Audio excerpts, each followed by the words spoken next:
আজি বনাবলৈ গৈ আছোঁ মাছৰ কণী পাতত দিয়া। তাৰ কাৰণে পাতকেইখন প্ৰথমতে জুইত অকণমান সেকি ল'লোঁ আৰু তাতে দি দিছোঁ কণীখিনি আৰু সোৱাদ অনুসৰি দিছোঁ নিমখ, হালধি, মিহি মিহিকৈ কাটি লোৱা পিঁয়াজ, নহৰু কেইফুটা অকণমান কাটি মেলি দি দিছোঁ আৰু ওপৰতে দিছোঁ এতিয়া মান ধনিয়া আৰু আদা পাতো কাটি দিছোঁ। আদা পাত অপশ্যনেল হয়, যদি নাই নিদিলেও হয়। আৰু তাৰ পাছত দিছোঁ মচুন্দৰী পাত দিলে বিৰাট ধুনীয়া ফ্লেভাৰ এটা আহে। আৰু ওপৰতে দিছোঁ এতিয়া অকণমান কেঁচা মিঠাতেল আৰু এইখিনি এতিয়া ধুনীয়াকৈ মিক্স কৰি দিম আৰু একেবাৰে শেষত কাটি লোৱা ভোট জলকীয়া দি দিছোঁ।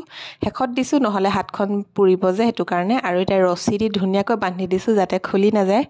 আৰু এতিয়া টাৱাখনত পাতি মেলি এইখিনি 45 মিনিটমান সময় ৰখাৰ পাছত এয়া মাছৰ কণী একেবাৰে ৰেডি হৈ গ'ল। আৰু ওপৰতে এতিয়া অকণমান নেমু চেপি দিছোঁ। নেমু চেপি দিলে খাবলৈ বিৰাট ভাল লাগে। আৰু এতিয়া গৰমে গৰমে এনেকৈ ছাৰ্ভ কৰিছোঁ। আপোনালোকেও এবাৰ বনাই ট্ৰাই কৰি চাব। বাই।